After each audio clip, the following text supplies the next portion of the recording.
This is the world-famous Great Ocean Road, one of Australia's most scenic tourist drives, showcasing the region's pristine beaches, rugged cliff tops and unspoilt fauna. And it's just a hop, skip and a jump from the centre of town. Each year, 4.5 million people take in the spectacular scenery. And not surprisingly, some love the region so much, they make up their minds to call Geelong home. So we've sort of got everything Melbourne has to offer, but in a smaller scale, much more intimate, much more friendly, and with a whole lot of beautiful tourism icons just down the road. North of the city are the magical You Yang Ranges. Not only can you go bushwalking to your heart's content, but the view from on top of these mountains is breathtaking. Back to the water, and Corio Bay on the city's doorstep is the place to be if it's safe swimming you're after. There's a huge sea pool that you can walk around. In summer it's patrolled by lifesavers and is a perfect place to cool off after a hot day in the sun. Then there's a cute kids pool complete with a water fountain and fabulous foreshore cafe. In town, you can't go past the tranquility of the Geelong Botanic Gardens. Established not long after Victoria was settled, the gardens are an important part of the region's rich history. And you can't visit here without touring the cacti garden. The plants are weird and wonderful examples of this hardy species.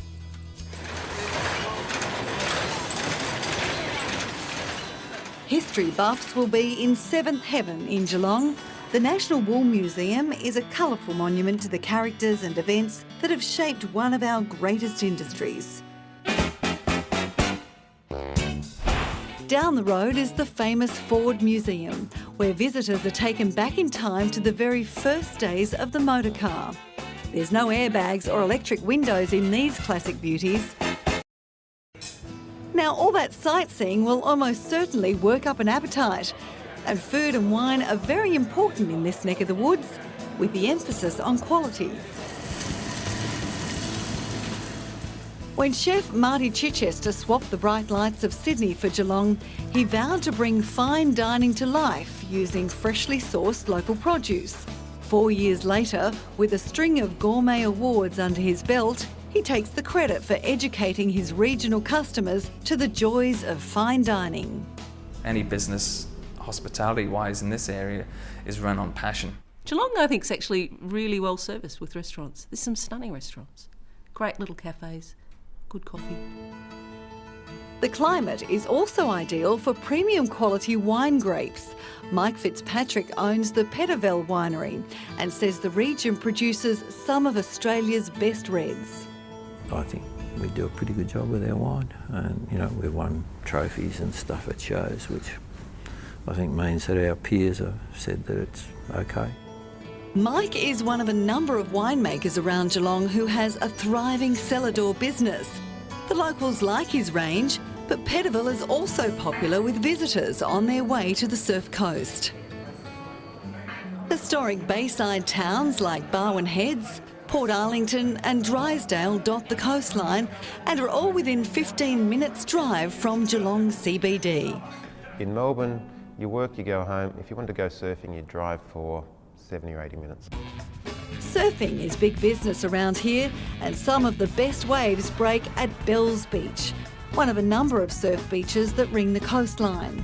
Bells is famous for something other than just the waves though. It's home to some of Australia's best known surfboard, surfwear and clothing manufacturers. But it's not all about the water. If you don't like getting your toes wet, there's plenty of other things to see and do. Horse riding, golfing, or having coffee with friends in one of any number of ambient cafes is a great way to relax. As too is browsing the bollards.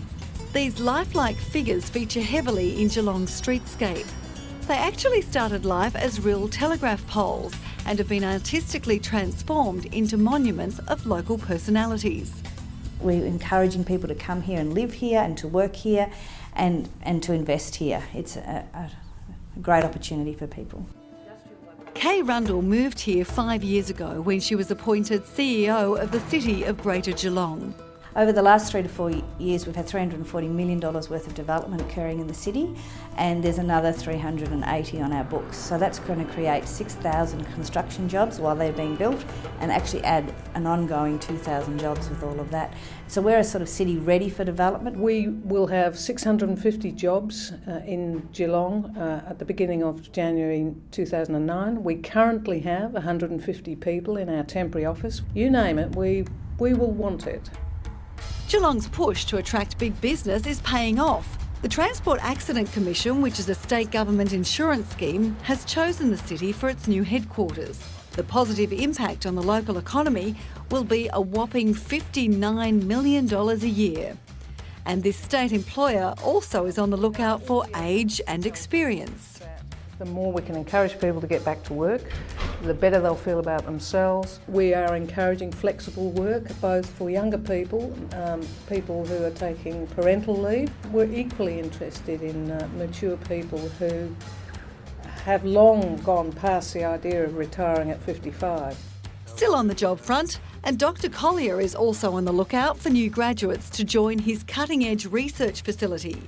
And Bernadette Uzelak, who runs a local recruitment firm, says capital city wages are now on offer. Today, Geelong is a very different scene.